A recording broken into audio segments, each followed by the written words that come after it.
আসসালামু আলাইকুম। ষষ্ঠ শ্রেণীর প্রিয় শিক্ষার্থীরা, তোমরা জানো তোমাদের এনসিটিভি থেকে সিলেবাস দেওয়া হয়েছে। এখন আমরা দেখব তোমাদের ষষ্ঠ শ্রেণীর বার্ষিক পরীক্ষার একটি নমুনা প্রশ্ন দেখব। ষষ্ঠ শ্রেণী গণিত অভিজ্ঞতা আর সরল সমীকরণ। তোমাদের অধ্যায়টির নাম হচ্ছে সরল সমীকরণ। থেকে আমরা দেখব বহু নির্বাচনী নমুনা প্রশ্ন এবং সমাধান। পরবর্তী ভিডিওতে দেখব এক কথায় উত্তর। প্রথমেই এক, ম্যাক এর টাকা মেরির টাকার দ্বিগুণ, তাদের দুজনেরই মোট ৪৫ টাকা আছে, মেরির কত টাকা আছে? ক ৩০ টাকা, খ ২০ টাকা, গ ১৫ টাকা, গ ১০ টাকা। উত্তরটি হবে গ ১৫ টাকা আছে। ২, আবিরের নিকট ১৫টি আমলকি আছে, সে স্বামীকে এক সংখ্যক আমলকি দিল, ৬০টি আমলকি অবশিষ্ট থাকে। তথ্যটি সমীকরণের মাধ্যমে প্রকাশ করলে নিচের কোনটি হবে? ক x-7 = ১৫, খ ১৫ - x ৬০টি, গ x-15 ৬০টি, গ 7 - x 15টি। উত্তরটি হবে আবিরের কাছে আমলকি ছিল 15টি, এখানে বলা হয়েছে এক সংখ্যক, তাহলে এক্সকে মাইনাস 15কে মাইনাস এক্স থাকে ৬০টি। উত্তরটি হবে খ। ৩, নিচের কোনটি ভর পরিমাপের একক? ক গ্রাম, খ কেজি, গ মিটার, ঘ ক ও খ গ্রাম এবং কেজি। উত্তরটি হবে গ গ্রাম এবং কেজি দুটি। ৪ নম্বর দেখব, দুইটি ক্রমিক স্বাভাবিক বিজোড় সংখ্যায় যোগফল ২৪ হলে বড় সংখ্যাটি কত? ক ৭.৫, খ ১৩, গ ৭, ঘ ৯। উত্তরটি হবে খ ১৩টি ১৩। ৫, তিনটি ক্রমিক স্বাভাবিক সংখ্যার সমষ্টি ৩০ প্রথম সংখ্যা x হলে গঠিত সমীকরণ কোনটি? ক 2x + 3 = 30, খ 3x + 2 = 30, গ 3x + 1 = 30, ঘ 3x + 3 = 30। উত্তরটি হবে গ 3x + 3 = 30। ৬, সমান চিহ্ন সংবলিত গাণিতিক বাক্যকে কি বলে? ক সমীকরণ, খ অসমতা, গ চলক, ঘ ধ্রুবক। উত্তরটি হবে ক সমীকরণ।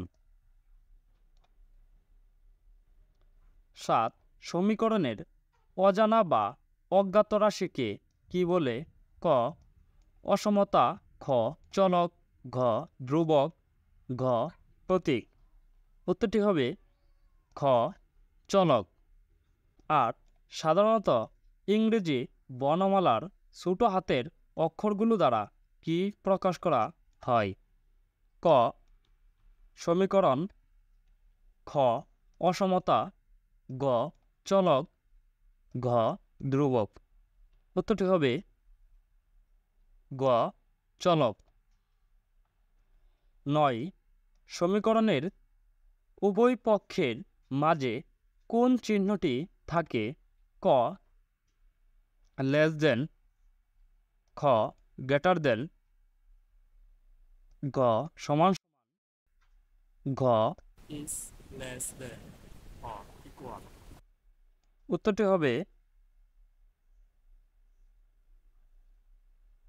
হবে গ সমান। 10 কোনটি নির্দিষ্ট মানের জন্য সমীকরণের বাম পক্ষ ও ডান পক্ষ অবশ্যই সমান হবে? ক চলকের, খ ধ্রুবকের, গ প্রতীকের, ঘ উপরের সবগুলো। উত্তরটি হবে ক চলকের। এখন দেখব 11 নং x+4 = 13 সমীকরণের চলক কোনটি? ক 4, খ 13, গ x, ঘ ক ও খ 4 এবং 13। উত্তরটি হবে গ x। 12 যা চলকের নির্দিষ্ট মানের জন্য বাম পক্ষ ও ডান পক্ষ সমান হয় তাকে কি বলে? ক সমীকরণ, খ অসমতা, ঘ প্রতীক, ঘ ধ্রুবক। উত্তরটি হবে ক সমীকরণ। 13 নিচের কোনটি সমীকরণ নয়? ক 2x + 5 = 4, খ z + 5 = 8 দশমিক, ঘ x / 3 < 1, ঘ y - 7 = 9। এখানে বলা হয়েছে নিচের কোনটি সমীকরণ নয়? উত্তরটি হবে গ এটি সমীকরণ নয়। 14 সরল সমীকরণের ক্ষেত্রে নিচের কোনটি সঠিক? 1 একঘাত বিশিষ্ট, 2 দ্বিঘাত বিশিষ্ট, 3 এক চলক বিশিষ্ট। নিচের কোনটি সঠিক? 1 ও 2, 2 ও 3, 1 ও 3, 1, 2 ও 3। উত্তরটি হবে গ 1 ও 3।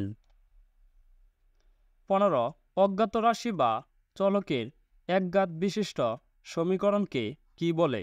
ক সরল সমীকরণ, খ জটিল সমীকরণ, গ যৌতিক সমীকরণ, ঘ একক সমীকরণ। উত্তরটি হবে ক সরল সমীকরণ। 16 নিচের কোনটি সরল সমীকরণ নয়? এখানে বলা হয়েছে নিচের কোনটি সরল সমীকরণ নয়? ক 2x + 9 = 5, খ x⁴ + 5 = 10, গ y - 10 = 7, ঘ 3z - 4 = 8। উত্তরটি হবে খ 17 সমীকরণের সমান প্রক্রিয়ায় কোনটির মান বের করা হয়? ক ধ্রুবকের, খ চলকের, ঘ প্রতীকের, ঘ ক ও খ ধ্রুবকের এবং চলকের। উত্তরটি হবে খ চলকের। 18 চলকের মানকে সমীকরণের কি বলা হয়? ক মূল, খ ধ্রুবক, ঘ জাত, ঘ উপরের সবগুলো। উত্তরটি হবে ক মূল। 19 সমীকরণের উভয় পাশে কি বসালে বাম পক্ষ ও ডান পক্ষ সমান হয়? ক চলক, খ ধ্রুবক, গ মূল, ঘ ঘাত। উত্তরটি হবে গ মূল। 20 y - 6 = 11 সমীকরণটির মূল কোনটি? ক 6, খ 11, গ 5, ঘ 17। উত্তরটি হবে ঘ 17। ধন্যবাদ শিক্ষার্থীরা।